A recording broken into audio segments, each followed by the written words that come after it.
Salut, c'est Mathieu du blog Transformation Physique, un blog pour ceux qui veulent encore muscler et en bonne santé. Et aujourd'hui, on va voir les 6 règles sur la perte de poids, donc les 6 règles à suivre. Mais avant ça, n'oublie pas bien sûr de t'abonner à la chaîne et d'activer la cloche des notifications. C'est très important pour ne rater aucune vidéo en sciences de l'entraînement et de la nutrition. Et tu peux aussi bien sûr liker cette vidéo, commenter, partager, tout le tintouin habituel.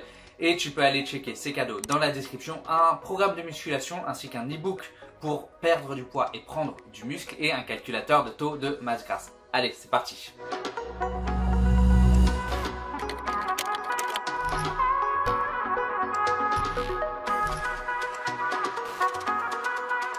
Il y a quelques temps, j'ai eu la chance d'écrire un article pour le blog Secret de Mannequin qui est tenu par Nathalie qui est justement mannequin et qui te partage un peu les dessous, les backstage en fait du mannequinat et beaucoup d'astuces pour les personnes qui veulent devenir mannequin.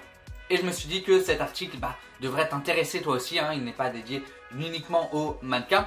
Et donc je vais te donner les 6 règles à suivre pour pouvoir perdre du poids sans trop de problèmes. La première règle, c'est le déficit calorique. C'est vraiment la règle la plus importante. Ça peut paraître bateau, mais c'est vraiment crucial. Pour perdre du poids, il te faut forcément être en déficit calorique.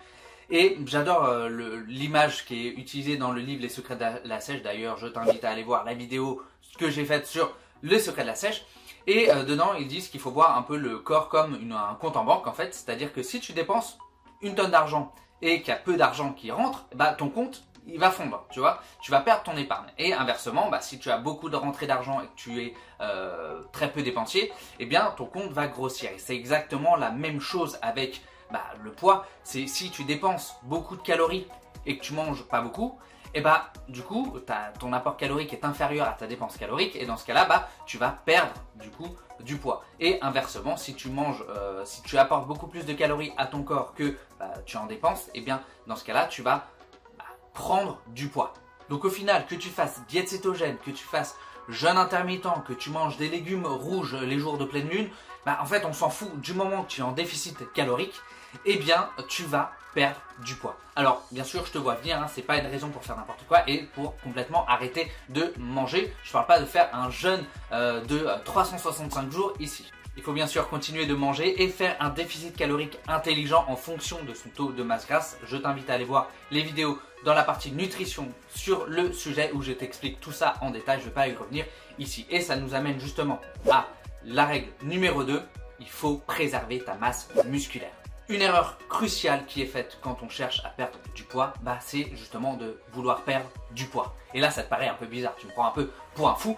Mais en réalité, il y a une différence entre perdre 3 kg de masse grasse et perdre 3 kg de muscle. Dans les deux cas, on a perdu 3 kg. Donc si tu te focalises uniquement sur la perte de poids, tu es content dans les deux cas. Sauf que perdre 3 kg de masse musculaire, c'est totalement raté. La masse musculaire, c'est quand même utile, donc vaut mieux la préserver. Il y a 3 façons de préserver sa masse musculaire. Je te conseille de combiner les 3 justement. La première, c'est déjà de manger suffisamment de protéines. Les protéines sont vraiment essentielles pour le corps humain. C'est vraiment les briques de construction. Elles sont à l'origine de beaucoup de choses pour le corps. Donc c'est vraiment indispensable et je t'invite à aller voir la vidéo à ce sujet. Il faut donc manger des protéines de qualité tous les jours et privilégier du coup les protéines animales si tu n'es pas vegan.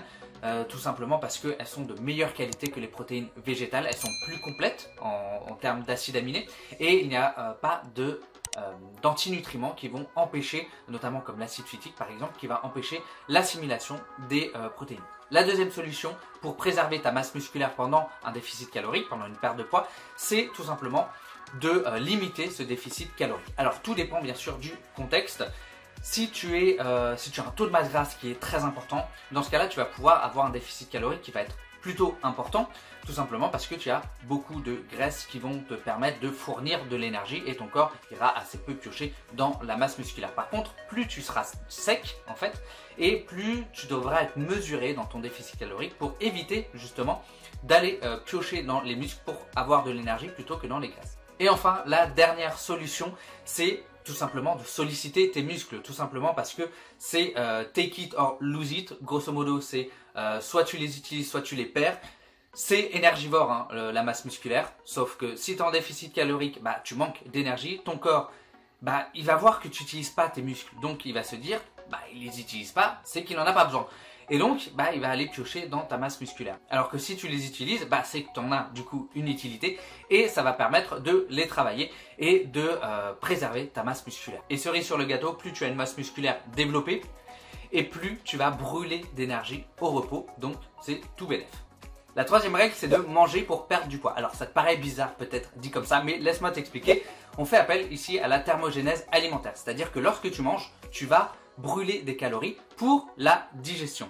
Et tu vas pas brûler la même quantité de calories suivant ce que tu manges. En fait, cette thermogénèse, elle est pas négligeable parce qu'elle peut représenter entre 10 et 25% du total de la dépense calorique à la journée.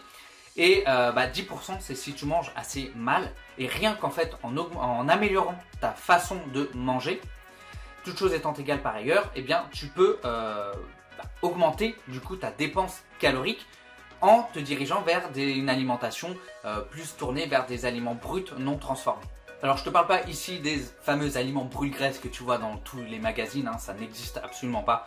Dans tous les cas, quand tu manges un aliment, il va t'apporter plus de calories que ce qui va te faire brûler pendant la digestion, donc ne compte pas sur ces fameux aliments brûle-graisse. La quatrième règle, c'est d'arrêter de vouloir faire absolument du cardio pour perdre du poids et de plutôt passer au NEAT. Ça, c'est vraiment une erreur fréquente. C'est que quand on cherche à perdre du poids, la première chose qu'on va faire, c'est soit arrêter de manger déjà de base, ou aller se taper une heure de cardio par jour et c'est absolument inutile. Le seul intérêt qu'on pourrait voir au cardio, c'est si tu es très bas en calories et que tu ne veux pas baisser encore plus tes calories, eh bien dans ce cas-là, tu peux rajouter du cardio pour augmenter ta dépense calorique et du coup continuer quand même de manger et éviter d'être en carence sur certains micronutriments. Tu as plusieurs effets néfastes à faire du cardio pour la perte de poids, surtout si tu comptes pas tes calories. Déjà tu as un effet de compensation, tu peux avoir faim à cause du cardio et donc compenser en mangeant plus, ce qui donc annule totalement l'augmentation de la dépense calorique du cardio. Et le deuxième effet, c'est que inconsciemment tu vas réduire ton NEAT. Donc le NEAT, c'est le Non-Exercise Activity Thermogenesis. En gros, c'est ton activité spontanée. C'est par exemple aller faire la vaisselle, faire le ménage, aller marcher dehors, etc. Bref, c'est toute l'activité physique que tu vas faire tout au long de la journée et qui a quand même un impact non négligeable sur ta dépense calorique. Le souci, c'est que quand tu fais du cardio, généralement tu es assez épuisé et donc tu compenses en bougeant moins le reste de la journée et donc en dépensant moins de calories sur l'ensemble de ta journée. Et ça, c'est pas forcément conscient. Donc une des solutions serait plutôt que de faire du cardio ou alors essayer de bien planifier son cardio, mais au-delà du cardio, essaye de privilégier ton NEAT, c'est-à-dire ton activité spontanée en adoptant par exemple une posture debout plutôt que assise, en essayant plutôt de marcher le plus souvent possible, en prenant les escaliers plutôt que l'ascenseur, etc. Toutes ces choses qui vont faire que tu vas être actif vraiment tout au long de ta journée, tu vas dépenser des calories vraiment tout au long de ta journée. Cinquième et avant-dernière règle, c'est de savoir gérer la faim. S'il y a bien une chose qui fait échouer les régimes, c'est vraiment la sensation de faim. Et je vais te donner des astuces ici pour savoir la gérer. Déjà, la première chose, c'est le volume alimentaire. C'est vraiment très important pour déjà la satiété et la satisfaction dans tes repas. C'est-à-dire que privilégie des aliments peu caloriques mais volumineux. Généralement, ça va être surtout des légumes et des fruits, tout simplement parce que le fait de voir ton assiette remplie, inconsciemment, tu seras beaucoup plus satisfait que si tu manges des aliments qui vont être riches niveau calorique, mais du coup que tu n'en as pas beaucoup dans ton assiette. Donc une des façons aussi de faire, c'est de regarder l'indice de satiété des aliments et de consommer ceux qui ont le meilleur indice de satiété. Et par exemple, tu peux privilégier des pommes de terre aux pâtes qui vont avoir un indice de satiété qui va être beaucoup plus intéressant. Et globalement, tu mangeras du coup moins de calories en mangeant des patates et tu seras aussi bien, voire plus rassasié qu'avec des pâtes. Mais globalement, tout ce qui va être fruits et légumes vont avoir un bon indice de satiété. Et en plus de ça, tu as un apport en micronutriments et en fibres qui contribuent justement à cet effet. Pour améliorer la satiété, tu peux aussi manger plus de protéines. Alors, c'est pas la peine non plus de te bourrer de protéines. L'impact sur la satiété des protéines est supérieur aux glucides et aux lipides jusqu'à un certain niveau. Une fois que tu as comblé tes apports en protéines, eh bien tu n'as pas de supériorité des protéines par rapport au reste sur la satiété. La sixième et dernière règle, c'est de manger des gâteaux. Alors oui, ça paraît bizarre, mais en fait, une des causes d'abandon d'un régime. Donc il y avait la faim juste avant et il y a aussi la frustration. Le problème, c'est que les gens se sentent très frustrés lorsqu'ils sont en déficit calorique, lorsqu'ils suivent un régime parce que c'est beaucoup trop restrictif et ils renoncent à beaucoup d'aliments. Et du coup, ils finissent par avoir des craquages vers pas mal d'aliments qui sont interdits, entre guillemets. Et le but ici, c'est d'annuler en fait cette frustration. La règle, elle est simple.